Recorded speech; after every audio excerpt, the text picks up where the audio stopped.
Odisseia, por Homero, tradução de Frederico Lourenço, canto 23. Rindo de satisfação, a anciã subiu até o alto aposento para dizer à rainha que o marido estava em casa.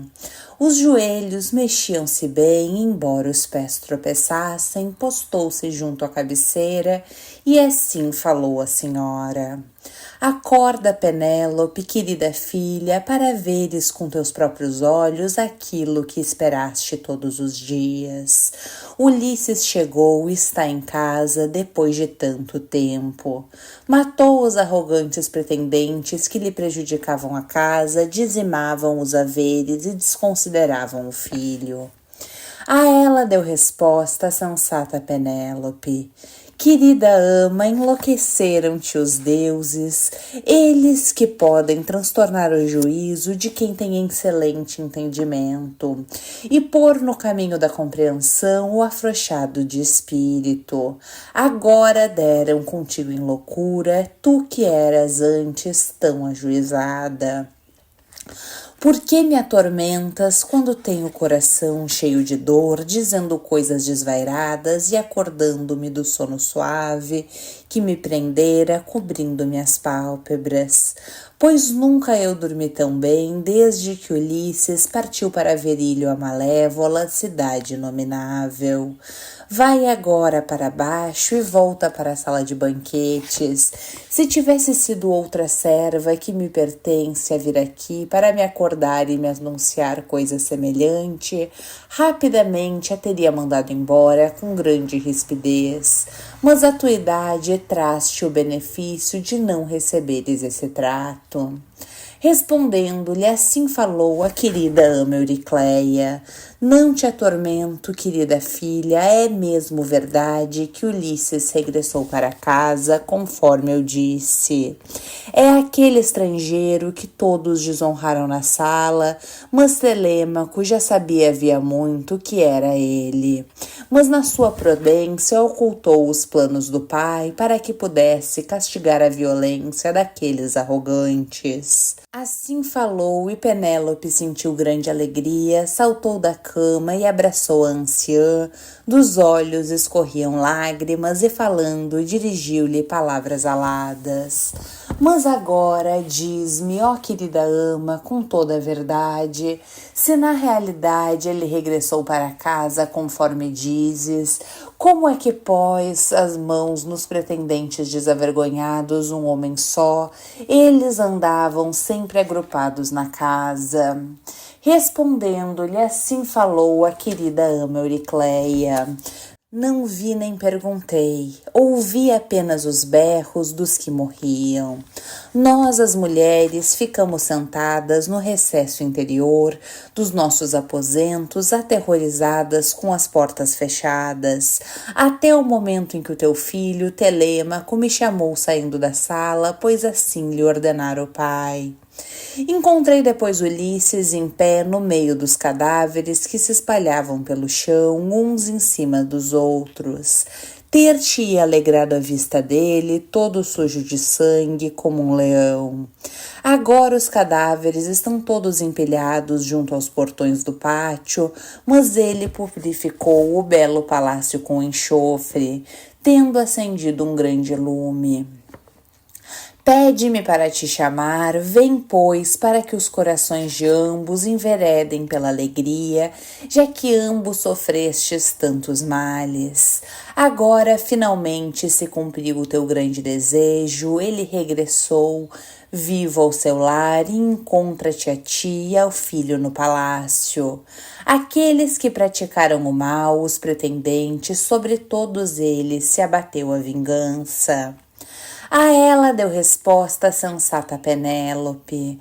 Querida ama, abstente do regozijo e da exultação, sabes bem quão desejado ele aparece agora no palácio a todos, sobretudo a mim e ao filho que geramos. Mas o relato que contas não pode ser verdadeiro, foi algum dos imortais que matou os arrogantes pretendentes. Encolerizado por causa da sua insolência, dolorosas e mais ações.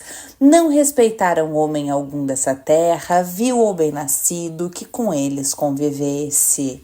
Deu-lhes o desvario de uma morte vergonhosa, mas Ulisses perdeu lá longe o recesso à Acaia. Morreu. Respondendo-lhe, assim falou a querida ama Euricleia: minha filha, que palavra passou além da barreira dos teus dentes? Dissesse que o teu marido, que está lá embaixo à lareira, não regressará. O teu coração recusa-se sempre a acreditar, mas dar-te-ei agora uma prova claramente reconhecível.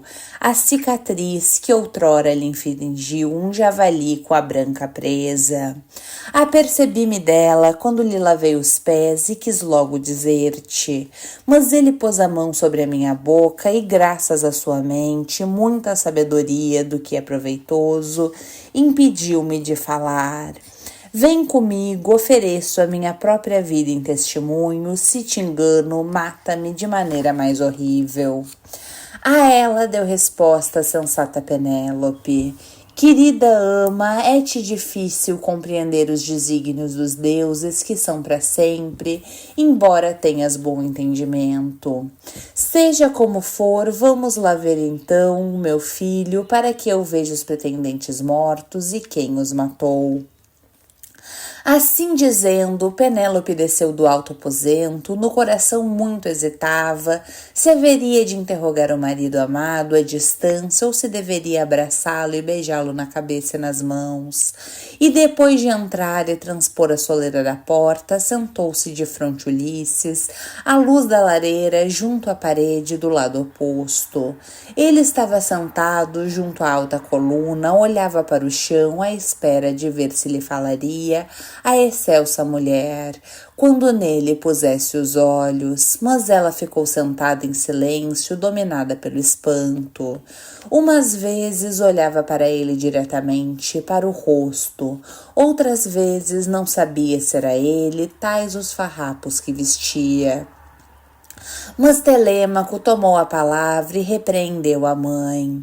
Minha mãe, mãe terrível, dura de coração, por que te mantens distante do meu pai e não te sentas ao lado dele, para lhe falares e dirigires todas as perguntas?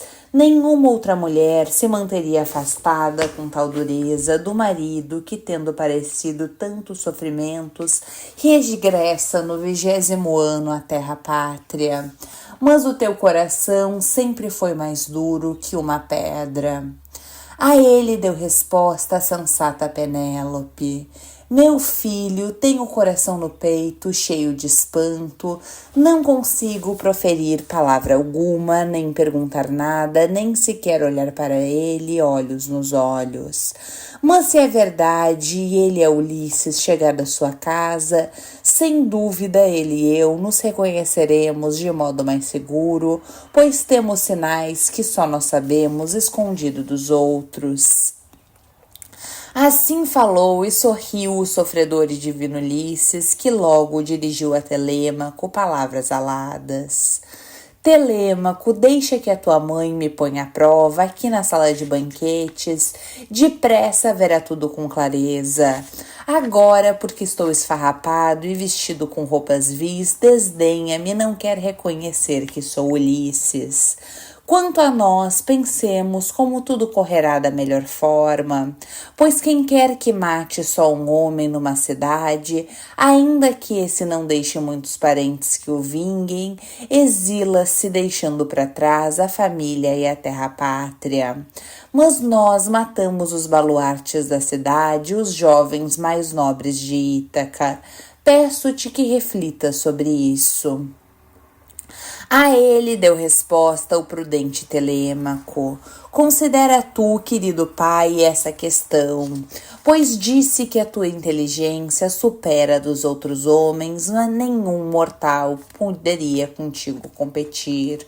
Nós te seguiremos com afinco, não penso que te faltará apoio, tanto quanto permitir a nossa força. Respondendo-lhe, assim falou o astucioso Ulisses: dir-te-ei então aquilo que me parece melhor. Primeiro tomai banho e vesti vossas túnicas, dizei às servas no palácio que tragam as roupas. e que o divino Aedo, com a sua lira de límpido som, nos conduza na dança deleitosa, para que quem ouvir lá de fora, quer seja alguém que aqui habite ou alguém que passa no caminho, pense que celebramos uma boda e assim não se espalhará pela cidade a notícia da morte dos pretendentes antes que nós saiamos para os nossos campos bem arborizados. Aí em seguida pensaremos sobre a proveitosa vantagem que nos mostrar o Olimpo. Assim falou, e eles ouviram e obedeceram às suas palavras. Primeiro tomaram banho e vestiram as túnicas, arranjaram-se também as mulheres, e o divino Aedo foi buscar a lira cinzelada e nele suscitou o desejo do doce canto e de dança irrepreensível. A sala de banquetes ressoou devido aos passos de homens que dançavam e de belas mulheres, e assim dizia quem fora de casa ouvisse o som. De certo alguém desposou a rainha muito cortejada, mulher dura que não se dispôs a guardar a casa do esposo glorioso até que ele regressasse. Assim diziam, mas sem saber o que passava. Enquanto isso, ao magnânimo Ulisses deu banho à governanta Eurínome, ungindo-o com azeite, atirou-lhe por cima uma bela capa e uma túnica. Foi então que Atena derramou grande beleza sobre a cabeça de Ulisses. Fê-lo mais alto de aspecto e também mais forte, da cabeça fez crescer um cabelo encaracolado, cujos caracóis pareciam jacintos, tal como derrama ouro sobre uma prata um artífice, a quem Hefesto e Atena ensinaram toda espécie de técnicas e assim faz uma obra graciosa. Assim a deusa derramou a graciosidade sobre a cabeça e os ombros de Ulisses. Saiu do banho igual de corpo aos deuses imortais, sentou-se de novo na cadeira de onde tinha se levantado de fronte da mulher e começou por lhe dizer essas palavras: mulher incompreensível, mais do que a qualquer outra mulher, foi a ti quem deram um coração inflexível os que no Olimpo habitam. Nenhuma outra mulher se manteria afastada com tal dureza do marido que, tendo padecido tantos sofrimentos, regressa no 20º ano à terra-pátria. Agora, ó amo, faz-me uma cama para que me deite. Na verdade, o coração dela é feito de ferro. A ela deu resposta a sensata Penélope: homem incompreensível, não sou orgulhosa nem te desdenho. Também não me espanto, pois lembro-me bem como eras quando partiste de Ítaca na tua nau de longos remos. Vai lá, Euricleia, e fale uma cama robusta fora do quarto bem construído que ele próprio fez.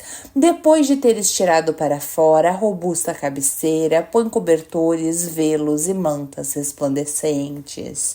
Assim falou para pôr à prova o marido, mas Ulisses encolerizou-se e assim disse à esposa fiel: mulher, na verdade disseste uma palavra dolorosa. Quem é que mudou o lugar da minha cama? Difícil seria, até para quem tivesse grande perícia, a não ser que tenha vindo um Deus que facilmente a colocou noutro lugar. Mas não há homem vivo entre os mortais, ainda que jovem, que fosse capaz de tirar de lá a cama, pois um sinal notável foi incorporado na cama trabalhada que eu e mais ninguém fiz. Dentro do pátio crescia uma oliveira verdejante, forte e vigorosa, cujo tronco se assemelhava a uma coluna.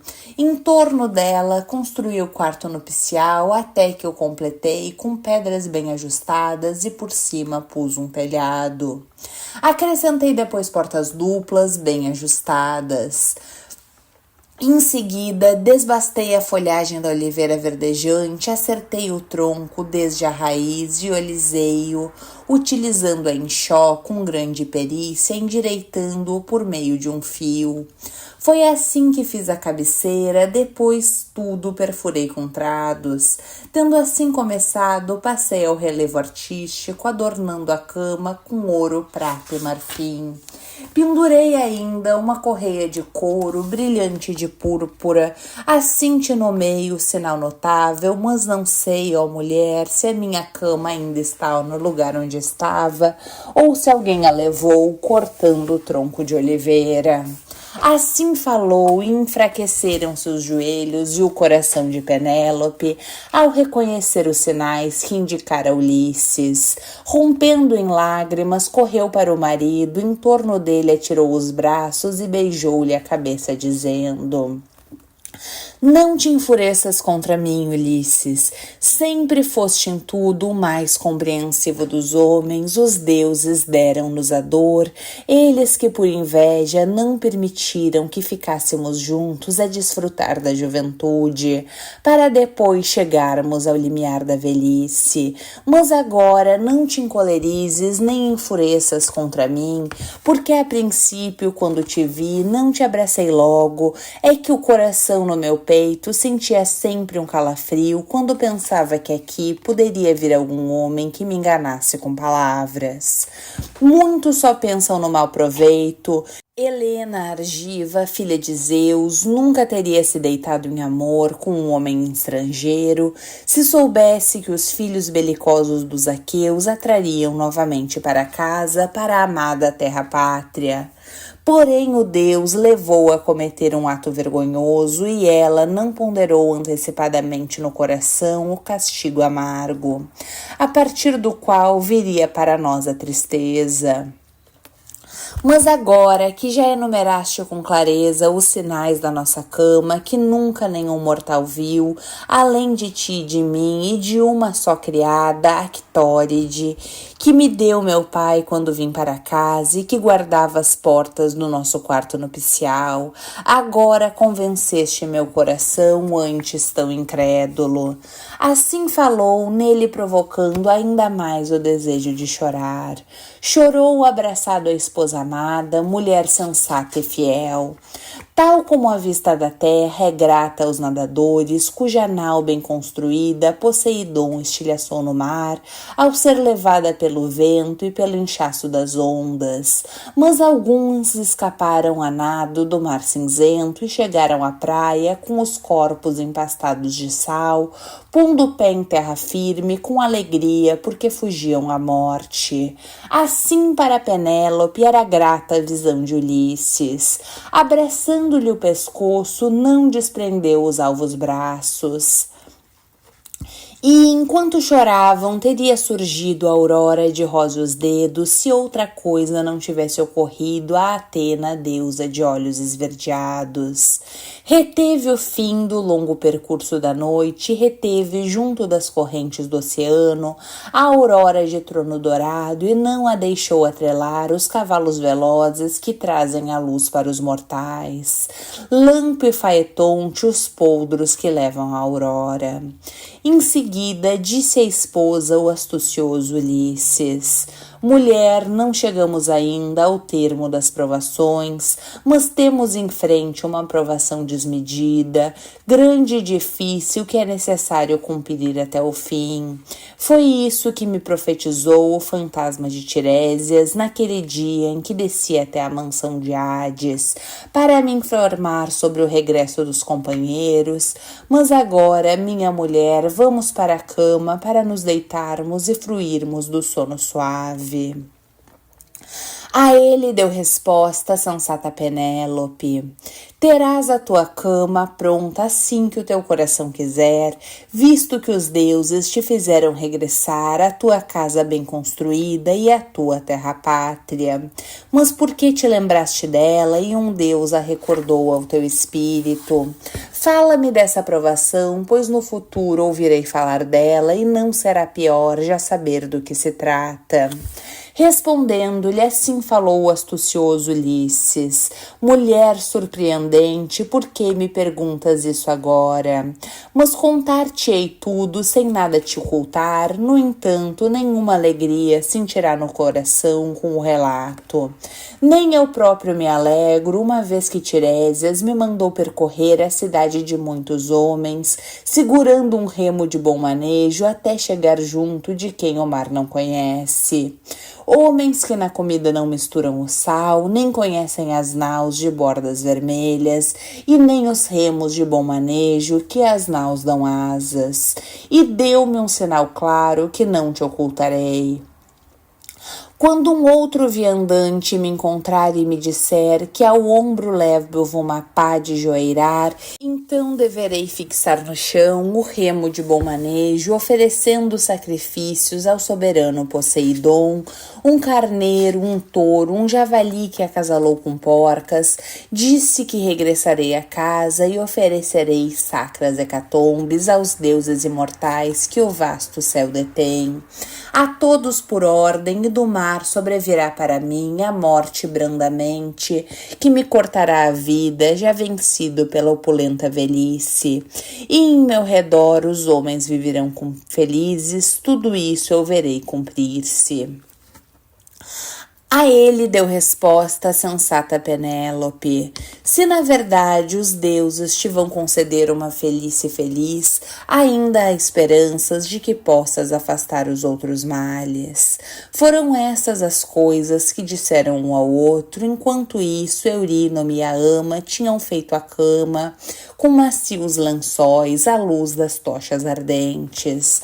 Depois de terem feito a cama com grande esmero, a anciã foi para o seu próprio quarto de dormir, mas Eurínome, criada de Tálamo, conduziu-os para o leito, segurando na mão uma tocha. Depois de levá-los ao quarto, retirou-se, e eles em seguida chegaram felizes ao ritual do leito conhecido. E Telêmaco, o boieiro e o porqueiro puseram fim aos passos de dança e disseram às mulheres para parar. Deitaram-se para dormir no palácio cheio de sombras. Mas depois que Ulisses e Penélope satisfizeram o seu desejo de amor, deleitaram-se com palavras, contando tudo um ao outro. Contou-lhe tudo que no palácio sofrera a divina entre as mulheres, ao olhar para a hoste detestável dos pretendentes, que por causa dela muitas vacas e robustas ovelhas sacrificaram e grandes quantidades de vinho beberam. E Ulisses, criado por Zeus, contou-lhe os sofrimentos que infligira a outros, assim como eles que ele próprio padecera. E ela deleitou-se ao ouvi-lo, e o sono não lhe caiu sobre as pálpebras até que tudo tivesse dito. Ele começou a contar como venceu os Cícones e chegou depois à terra fértil dos Latófagos, também tudo que fez o Ciclope e como pagou o preço pelos corajosos companheiros que devorara sem piedade. E também como chegou a Éolo, que o acolheu de modo gentil, mas não era ainda o seu destino regressar à terra pátria, pois de novo uma tempestade o arrebatara e levara pelo mar piscoso com gemidos de lamentação. Também como foi ter a Telépio dos Lestríngios, que lhe destruíram as naus e os companheiros de belas joelheiras, salvando-se só Ulisses na sua nau escura. Falou-lhe dos dolos e variados artifícios de Circe e do modo como chegou à mansão bolorenta de Hades para interrogar o fantasma do tebano Tirésias na nau de muitos remos. Falou-lhe de ter visto os companheiros e a mãe que o deu à luz e criou quando era criança, e ainda de como ouviu a voz das sereias, enxame de cantos, e de como chegou aos errantes e à terrível Caríbides e a Sila, da qual nunca os homens fogem ilesos. Contou-lhes como os companheiros mataram os bois do sol e como Zeus, que troveja nas alturas, arremessou contra a nau um relâmpago cadente, perecendo todos os companheiros ao passo que só ele escapou ao destino. E ainda foi ter a ilha de Ogígia e a ninfa Calipso, que o reteve ansiosa de que se tornasse seu marido, nas côncavas grutas, tratando dele e prometendo que o faria imortal, livre para sempre da velhice, mas não logrou convencer o coração no seu peito. E assim chegou aos Feácios, padecendo muitas dores, que o honraram como se ele fosse um deus, e lhe deram transporte anomanal até a terra pátria, deram-lhe bronze, ouro e belas tapeçarias. Foi esse o termo do relato que contou, depois se abateu sobre ele o sono que deslaça os membros dos homens, libertando seu coração de todas as preocupações. Foi então que ocorreu outra coisa a Atena, a deusa dos olhos esverdeados.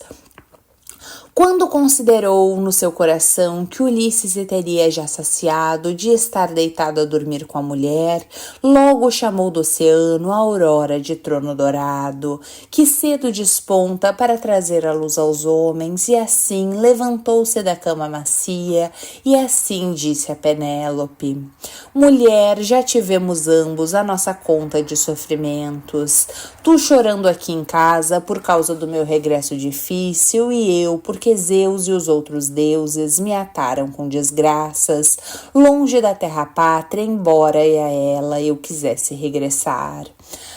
Agora que chegamos ambos ao leito do nosso desejo, tu deverás guardar as riquezas que tenho no palácio. Quanto aos rebanhos que os arrogantes destruíram, muitos outros obterei com despojos, e outros serão restituídos pelos aqueus até que me encham os redis.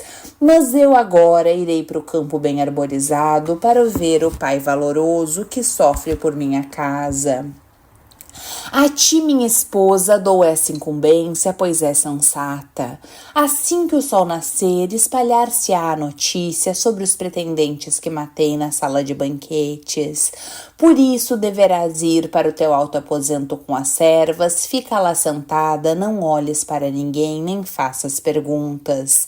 Assim falou, em seguida pôs nos ombros a bela armadura e foi acordar Telêmaco, o boieiro e o porqueiro. Ordenou-lhes a todos que tomassem as armas de guerra, eles não desobedeceram, mas vestiram-se de bronze, abriram as portas e saíram com Ulisses à frente. Já a luz se derramava sobre a terra, mas à volta deles Atena manteve a noite e levou-os depressa para fora da cidade. Final do penúltimo canto, volta assim que possível com o último e 24º canto.